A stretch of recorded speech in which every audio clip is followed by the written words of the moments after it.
तुम्ही मासे खाणारी मराठी माणसं घाण आहात म्हणत शुक्ला नावाच्या व्यक्तीचा मराठी कुटुंबावर हल्ला। कल्याणच्या उच्चभ्रू सोसायटीतली घटना। कल्याण घटनेतील अखिलेश शुक्ला खासगी गाडीवर अंबरदिवा आणि महाराष्ट्र शासन लावून फिरत असल्याचं उघड। तसंच अखिलेश शुक्ला एमटीडीसी मध्ये अकाउंट्स मॅनेजर असून सोसायटीमध्ये आयएएस अधिकारी म्हणून मिरवतो। कालच्या कल्याणच्या प्रकारावर मुख्यमंत्र्यांनी माफी मागायला हवी, संजय राऊतांची मागणी। मराठी माणसावर हल्ले ही भाजपच्या अंताची सुरुवात, राऊतांचं वक्तव्य। महाराष्ट्रात येऊन मस्ती दाखवतात, त्यांनी मर्यादेत राहावं, कल्याणमधल्या घटनेवर रोहित पवारांची प्रतिक्रिया। कल्याणमधील घटना भ्याड आणि निंदनीय, मराठी माणसांना राहायचं कुठे, ज्योती गायकवाड यांचा सवाल।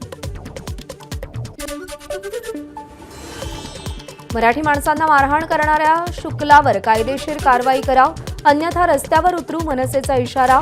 मराठी माणसांना देखील आता जागा व्हायला हवं, मनसेचं एक्स पोस्ट करत आवाहन।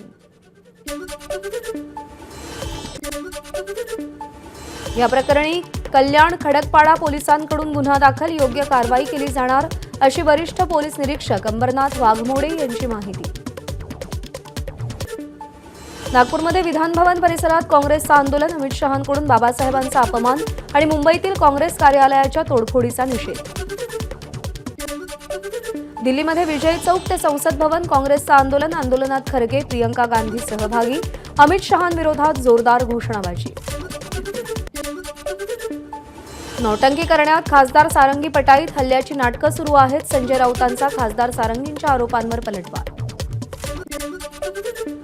काल झालेल्या मुंबईतील काँग्रेस कार्यालय तोडफोड प्रकरणी महाविकास आघाडीचे नेते मुख्यमंत्र्यांची भेट घेण्याची शक्यता, कार्यालयावर हल्ला करणाऱ्यांवर कारवाई करण्याची महाविकास आघाडीची मागणी। आंदोलनात सहभागी असलेल्या भाजप युवा मोर्चाच्या 14 कार्यकर्त्यांवर कारवाई, पोलिसांकडून गुन्हा दाखल करत आंदोलकांना अटक।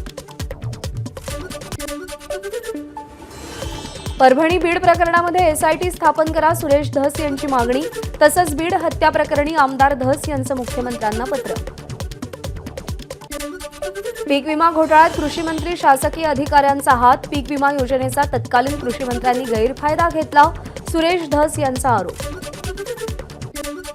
शरद पवारांच्या राष्ट्रवादीचे मुख्य प्रतोद रोहित पाटील अजित पवारांच्या भेटीला। 2 दिवसांपूर्वी शरदचंद्र पवार पक्षाचे शशिकांत शिंदे यांनी देखील अजित पवारांची भेट घेतली होती। अनिल देशमुखांचे चिरंजीव सलील देशमुखही अजित पवारांच्या भेटीला, मतदारसंघातील समस्या घेऊन भेटायला आलो असल्याची सलील देशमुख यांची माहिती।